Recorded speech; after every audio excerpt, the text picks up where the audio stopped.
Shalom saudaraku, Immanuel Morning kembali menyapa kita dengan satu keyakinan bahwa hari ini kita akan jalani dengan penuh sukacita.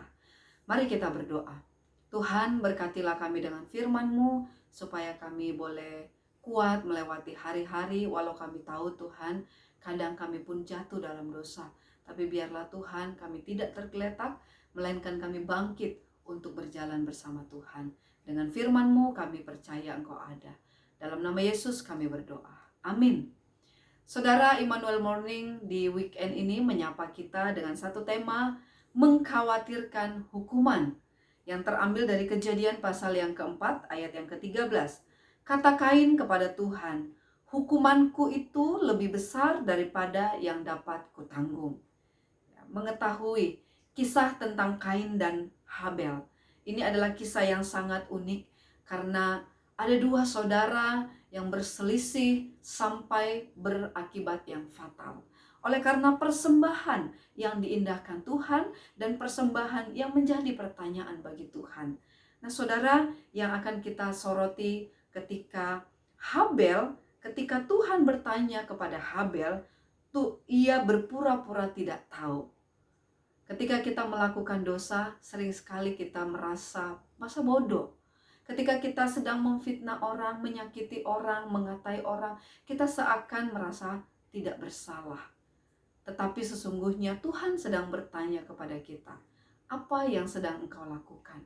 Nah, saudara yang dikasihi oleh Tuhan, ketika dosa itu menjadi bagian kita, kita cenderung tidak membuatnya khawatir, menganggapnya sepele, menjadikan itu nomor yang kesekian. Tetapi yang sering menghantui kita, yang sering membuat kita menjadi pikiran, hukumannya. Waduh, ini bahaya bagi saya kalau mengungkap. Karena apa? Karena saya akan dihukum. Ya 20 tahun penjara, 5 tahun, atau mungkin saya menjadi malu. Kita malu dengan hukuman tersebut. Itulah yang dialami oleh Habel ketika dia menyakiti adiknya. Dia takut dengan hukuman, bukan dengan pengakuan dan pertanggungjawaban. Saudara yang dikasihi oleh Tuhan, hukuman adalah bagian dari konsekuensi. Jadi menerima konsekuensi dari sebuah kesalahan memang tidak enak. Ya, tetapi marilah belajar bertanggung jawab. Jangan karena mengkhawatirkan besarnya hukuman, kita menjadi orang yang egois. Kita menjadi orang yang tidak peduli akan pengampunan Tuhan. Nah, saudaraku, andai kata kita melakukan kesalahan, mari memohon pengampunan kepada Tuhan. Selanjutnya, kita juga harus meminta maaf kepada orang tersebut, kepada orang yang dirugikan. Apakah dengan perkataan kita, tindakan kita, sikap kita. Mari kita belajar untuk mengakui kesalahan dan belajar untuk menerima hukuman yang ada.